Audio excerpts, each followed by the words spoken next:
Hey hotties, have you heard the rumors that people who play Hoyo games are illiterate? Well, I would like to confirm those rumors today. I play ZZZ every day, and I too cannot read. This is all the foreshadowing I missed. Let's hop into the voiceover instead of just dwelling on it, right?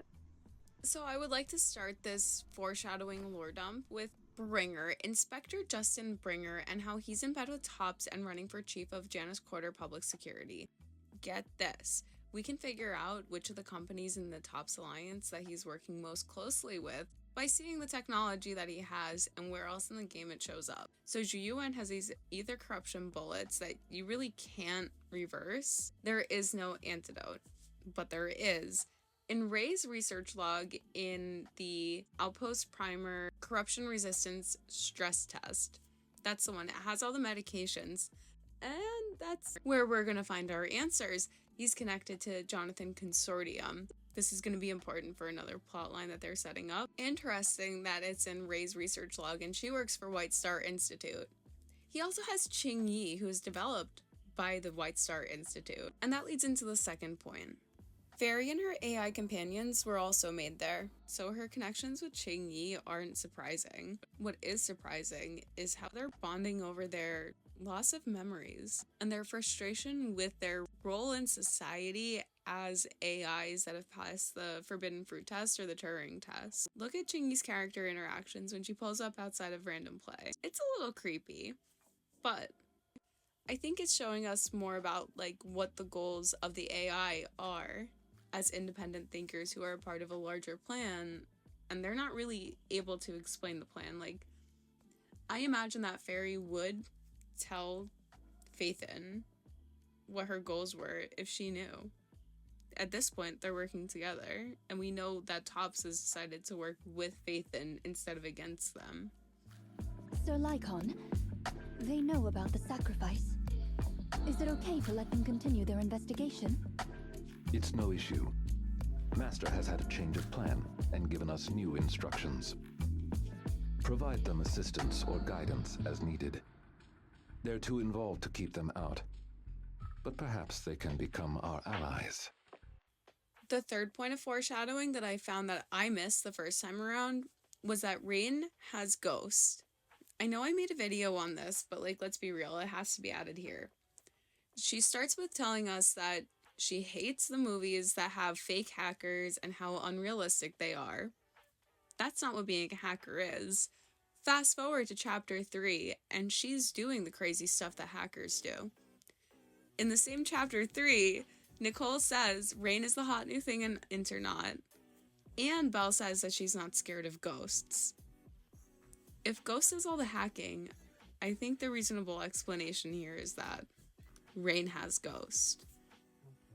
While we haven't seen the other two AIs, we know that the counterparts, the 4 AI monsters that we've seen, have all been named, and we've seen them all in the story at some point. Starting with Sacrifice. Now we know that that's the monster that attacked Kors and was trapped within the monument. Okay. We know that Prophecy is another one of them because of the gray text at the end of the mission. I think it's the third ending that you get that grayed out text. We also know that Opportunity is one of them because Fairy has put the word the opportunity in yellow multiple times. It's also been capitalized in a strange way a few different times, but I don't know exactly where in the story it is, and I'm not sure if I have screenshots. Sorry about that. We know that Truth is the last one. I thought it went against the naming convention, but then I thought about what in the game is vain enough to abandon all naming conventions to do something that serves them. Oh, that's right, Tops. So we have Truth, Opportunity, Prophecy, and Sacrifice. Interesting. That leads us into Tops, the 5th point of foreshadowing that we missed. We can see how corrupt Tops truly is when we look at the other companies in the Alliance. We see that St. Lean is doing a hostile takeover of Splash Cola for the Ether Cola recipe. They also accused Best Bid of price dumping, even though they were doing something similar. High Ambitions it was embroiled in a money laundering scandal. Cute. And that ended up being true. Then Jonathan Consortium. They made the faulty lenses that made Andrew blind, and we know that they supply all of the medical stuff for Hollow Zero. Three Gates, they're corrupt like any other big company is corrupt. I mean, look at what they're doing with the housing market. Look at what they're doing in Grace's character story. Very interesting. I think we should look at some of the characters that we know that are in Tops and where else we've seen them. What a perfect segue into the sixth thing of foreshadowing. We know Tops is targeting Phaethon because of the mole in the hole, like chapter 1, where the mole is so excited that the legendary Phaethon infiltrated the Tops vault as well as White Star Institute. What did they get from them? What did they take?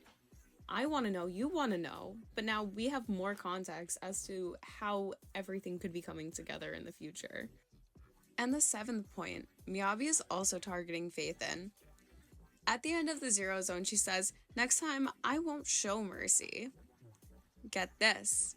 At the end of chapter 4, she goes on a little yap fest, and she's like, "I won't stop until everyone responsible for the fall of the old capital is apprehended." And then she gives them a piercing glare. I think she knows, and I don't know how she knows, but they're definitely leading up to a plotline where we're gonna find out that she knows. I am training to be the first to reach the Chasm Memorial. The eighth point of foreshadowing, which is going to bring almost all of these plotlines together, is the Crystal Door. In Ray's research log in the Lost Items from the Old Capital, one of the hidden missions is about going to the Crystal Door and how those group of girls were unable to do it and they all got in trouble, yada yada yada. Okay. We also have an entire pre-scene foreshadowing in chapter 4.